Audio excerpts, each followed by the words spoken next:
Hello students, आपका स्वागत है कंटिन्यूटी एंड डिफरेंशिएबिलिटी के एक और लेक्चर में। और जैसा कि मैंने आपसे बोला था कि इस बार से या इस वीडियो से मैं डिफरेंशिएबिलिटी को डिस्कस करूंगा, तो जी हाँ, आज हम लोग स्टार्ट करेंगे डिफरेंशिएबिलिटी और बेसिक्स को समझेंगे कि डिफरेंशिएबिलिटी बेसिकली होती क्या है। राइट, तो देखिए, आपने 11th में एक प्रोसेस पढ़ा था डिफरेंशिएशन नाम से। और डिफरेंशिएशन प्रोसेस में जो आंसर हमारा आता था उसको हम बोलते थे डेरिवेटिव। राइट, तो हमने किसी भी चीज को डिफरेंशिएट किया तो जो आंसर आया इट इज डेरिवेटिव। जैसे कि दो चीजों को ऐड करते हैं तो जो आंसर आता है वो सम होता है, दो चीजों को मल्टीप्लाई करते हैं तो जो आंसर आता है वो प्रोडक्ट होता है। तो जब किसी चीज को आप या किसी फंक्शन को आप डिफरेंशिएट करते हैं तो जो आंसर आता है वो डेरिवेटिव होता है। ठीक है, तो डेरिवेटिव वर्ड का आपको मतलब क्लियर हो गया होगा, मुझे उम्मीद है। अच्छा, फिर देखिए डिफरेंशिएबिलिटी में हम लोग क्या डिस्कस करते हैं, ये चीज को ध्यान दीजिएगा। डिफरेंशिएबिलिटी में बस हम ये देखते हैं कि किसी चीज को डिफरेंशिएट किया जा सकता है या नहीं। हाँ, कि डिफरेंशिएशन एक तरह का प्रोसेस है, तो हम किसी चीज को डिफरेंशिएट कर सकते हैं या नहीं, वो डिफरेंशिएबिलिटी होता है। लेकिन किसी चीज को डिफरेंशिएट करना इस डिफरेंशिएशन। तो डिफरेंशिएशन एक अलग टॉपिक है, वो अलग वीडियोस हैं, वो पूरा अलग सेगमेंट आएगा। यहां पे हम सिर्फ एक कंसेप्ट को डिस्कस करेंगे जो कि है डिफरेंशिएबिलिटी। राइट, तो डिफरेंशिएबिलिटी का मतलब ये है कि किसी चीज को डिफरेंशिएट कर सकते हैं या नहीं। हाँ, डिफरेंशिएशन का मतलब होता है उसको करेंगे या कैसे करेंगे। ठीक है, तो अभी हम डिफरेंशिएबिलिटी पे हैं। तो डिफरेंशिएबिलिटी की जो कंडीशन होती है उस तक पहुंचते हैं बहुत आराम से। तो देखिए, आपने एक और चीज पढ़ा था कि differentiation from the first principles. Right, तो differentiation from the first principles में आपने डेरिवेटिव की एक डेफिनेशन बनाई थी। उस डेफिनेशन को मैं स्प्लिट करूंगा दो अलग अलग पार्ट्स में। हाँ, तो देखिए क्या है वो। सबसे पहला है हमारे पास एक लेफ्ट हैंड डेरिवेटिव, जिसको हम लिखते हैं LHD, लेफ्ट हैंड डेरिवेटिव। जैसे कि लेफ्ट हैंड लिमिट होती है उस तरह से लेफ्ट हैंड डेरिवेटिव होता है LHD। राइट, तो लेफ्ट हैंड डेरिवेटिव को रिप्रेजेंट पहले देखिए हम कैसे करेंगे। इसको लिखेंगे f डैश लगाएंगे, नीचे माइनस साइन लगाएंगे और x लिखेंगे। तो ये डेरिवेटिव है और ये क्या है, ये f डैश है, मतलब f dash represent derivative, minus मतलब कि लेफ्ट हैंड डेरिवेटिव। इसको और लिखते कैसे हैं, इसको लिखते हैं L of f dash x। तो f डैश x मतलब डेरिवेटिव और L मतलब कि लेफ्ट हैंड डेरिवेटिव।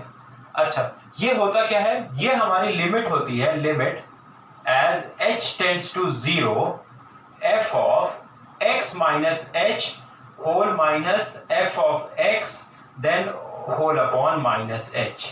ये होती है हमारी। ठीक है, तो ये लेफ्ट हैंड डेरिवेटिव की डेफिनेशन होती है। अच्छा, फिर राइट हैंड डेरिवेटिव क्या होता है। राइट हैंड डेरिवेटिव अब आप समझ ही गए होंगे, ये f डैश x होगा, लेकिन आप यहाँ पे प्लस लिखेंगे क्योंकि पॉजिटिव साइड पे है, उससे जस्ट बड़ी वैल्यू ले रहे हैं, तो it is r of f dash x। अच्छा, फिर which is equal to limit as h tends to 0 f of x plus h minus f of x whole upon h। ये हो जाता है। तो x माइनस h और x plus h का इतने का फर्क पड़ता है, यहाँ माइनस h है यहाँ प्लस h है, क्योंकि यहाँ पे 0 से छोटा एक नंबर है तो कुछ कम होगा, यहाँ पे 0 से बड़ा एक नंबर है तो कुछ ज्यादा होगा। बुक्स में आपको यहाँ पे 0 माइनस का नोटेशन भी मिल सकता है, यहाँ पे 0 माइनस मिलेगा, यहाँ पे h मिलेगा, यहाँ पे प्लस मिलेगा, तो वो जब आप एडजस्ट करेंगे तो वो वापस यही बन जाएगा। हाँ, तो आप बिल्कुल कंफ्यूज मत होइएगा कि मैंने यहाँ 0 माइनस क्यों नहीं लगाया है, फिर इसमें भी आपको यहाँ 0 प्लस मिल सकता है। तो उससे कंफ्यूज नहीं होना है, बस आपको देखना है कि आप लेफ्ट हैंड डेरिवेटिव और राइट हैंड डेरिवेटिव को आप कैसे फिगर आउट कर रहे हैं। राइट, तो left hand derivative right hand derivative आपके लिए क्लियर हो गया।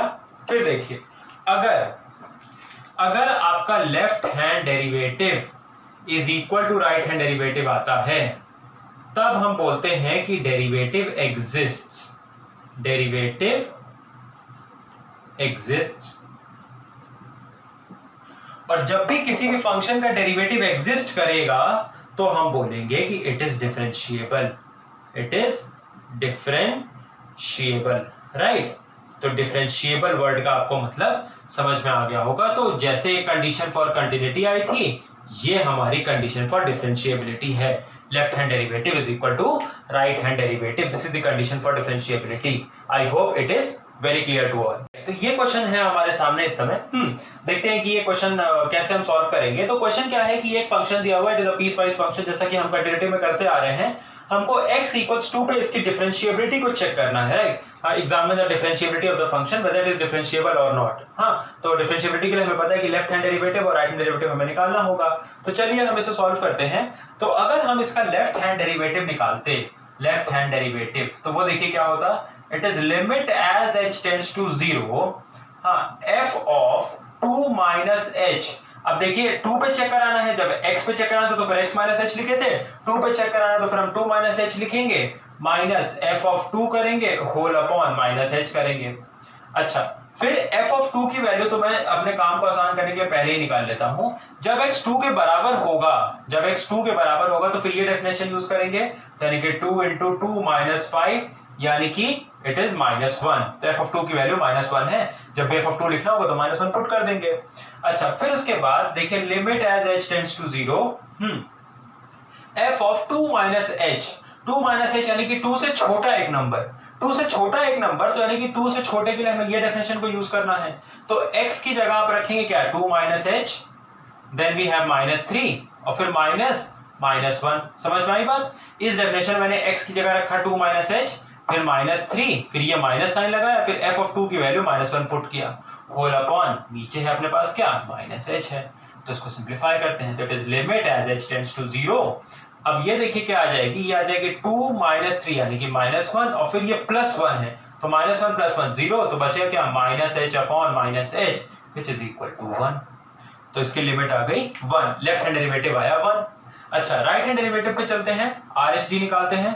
राइट हैंड डेरिवेटिव जब हम निकालेंगे तो हमें क्या लिखना होगा, हमें लिखना होगा limit as h tends to 0 f of 2 plus h minus f of 2 whole upon h, ये लिखना होगा।